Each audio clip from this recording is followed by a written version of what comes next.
মেয়ের বয়স 2 বছর হয়েছে, মেয়ে সাইডা দিয়েছে। 2 বছরের পরে মেয়ে আমার শাশুড়ি আর আমি পালতে আসি। আমার শাশুড়িদের রয়েছে, আমি ঢাকা ছিলাম, আমার শাশুড়িদের রয়েছে। নামিয়ে লইয়া আমি খাওয়াই রাখছি।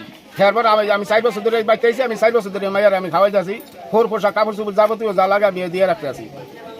আচ্ছা, এখন বিয়ে দিতেছেন, এই মেয়ের বয়স কত? এই মেয়ের বয়স 15 বছর। আচ্ছা, মানে আপনি জন্ম নিবন্ধন দেখাইলেন, তাতে বয়স আছে 14 বছর। 14 বছর অবাক, 14 বছর প্লাস, 15 বছর বরিয়া গেছে। আর আপনি কি বাংলাদেশের প্রচলিত আইনে তো 18 বছরের নিচে বিয়ে দেওয়া যায় না, সেই ক্ষেত্রে আপনি? আচ্ছা, 18 বছর ক্ষেত্রে আমি দিব না, আমি 18 বছরই দিব। এই 18 বছর তুলি এই মেয়ে যদি কোনো অঘটন ঘটে বা যে কোনো একটা পোলার সাথে বা যে কোনো একটা অঘটন ঘটে, একবার ঘটাইছে, এটা আমি দাবা চাপা দিয়ে মাটি দিয়ে চাপা দিয়ে রাখছি। আর আমি চাপা দিয়ে রাখবো না। যদি অঘটন ঘটে তাহলে এটা দায়িত্ব সব সরকারের আইনে নিতে হইব।